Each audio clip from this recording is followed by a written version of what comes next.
আপনি কি জানেন ঘন ঘন আগুন লাগা কিয়ামতের লক্ষণ? রাসূল সাল্লাল্লাহু আলাইহি সাল্লাম বলেছেন, নিশ্চয় কিয়ামতের আলামত হিসাবে এটা একটি আকস্মিক মৃত্যুর বৃদ্ধি পাবে। আর এই আকস্মিক মৃত্যুর অন্যতম কারণ হলো অগ্নিকাণ্ডে বা অলৌকিকভাবে অস্বাভাবিকভাবে মানুষের মৃত্যু। তবে ইসলাম আগুনে পোড়া ব্যক্তিকে শহীদ হিসেবে আখ্যায়িত করেছে।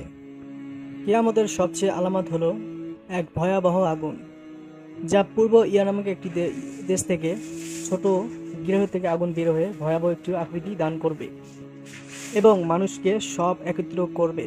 একটি হাদিসে বর্ণিত রয়েছে, তোমরা যখন কোথায় আগুন লাগতে দেখো তখন তোমরা তাকবীর দাও। এই তাকবীর করলে আগুন নিভিয়ে দিবে, সবাই বলবে আল্লাহু আকবার। পর্ব 2 দেখতে আমাদের সাথেই থাকুন। আপনি কি জানেন সর্বপ্রথম কে জান্নাতে প্রবেশ করবে? একদিন রাসূল সাল্লাল্লাহু আলাইহি সাল্লাম সাহাবাদেরকে মিরাজের ঘটনা বর্ণনা করেছিলেন। তিনি বললেন, জিবরাইল আমার হাত ধরে ওই দরজা দেখালো যে দরজা দিয়ে আমার উম্মতেরা জান্নাতে প্রবেশ করবে।